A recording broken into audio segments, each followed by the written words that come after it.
ఇక కర్నూలు జిల్లాలో విత్తన ఎరువుల దుకాణాలపై విజిలెన్స్ దాడులు నిర్వహించారు. ఇక ఆదోనిలో వ్యవసాయ విజిలెన్స్ ఎన్ఫోర్స్మెంట్ శాఖ వారి ఆధ్వర్యంలో ఫెర్టిలైజర్ దుకాణాల్లో తనిఖీలు చేశారు. శ్రీ భీమేశ్వర ఫెర్టిలైజర్స్ లో స్టార్ట్ బుక్ అలాగే ఈపాస్ మిషన్ లో పొందుపరిచిన నిల్వల్లో తేడాలు గుర్తించారు అధికారులు. దీంతో 5,88,520 రూపాయల విలువైన రసాయనిక ఎరువుల అమ్మకాలను, భువనేశ్వరి సీడ్స్ 22,61,941 రూపాయల విలువ గల రసాయనిక ఎరువుల అమ్మకాలను అధికారులు తాత్కాలికంగా నిలుపుదల చేశారు.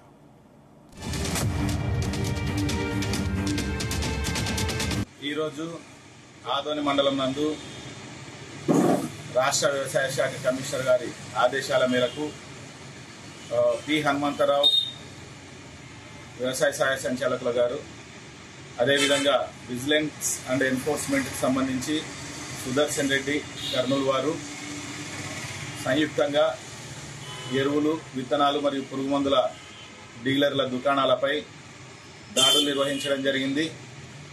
ఇందులో భాగంగా శ్రీ భీమేశ్వర ఫర్టిలైజర్స్ నందు ఎరువుల నిల్వలకు మరియు ఈపాస్ మిషన్లో నిల్వలకు తేడాలు ఉన్నందున 5,88,000 రూపాయల విలువ కలిగిన రసాయనిక ఎరువులను తాత్కాలికంగా నిలుపుదల చేయడం జరిగింది.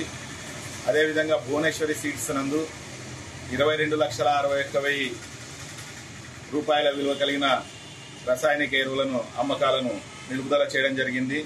అంతేకాక గీతా హైబ్రిడ్ సీడ్స్ నందు 1,07,000 రూపాయల విలువ కలిగిన కూరగాయ విత్తనాలను, భువనేశ్వరి సీడ్స్ సెంటర్ నందు 2,46,240 రూపాయల విలువ కలిగిన బీటీ పత్తి విత్తనాలను అమ్మకాలను నిలుపుదల చేయడం జరిగింది.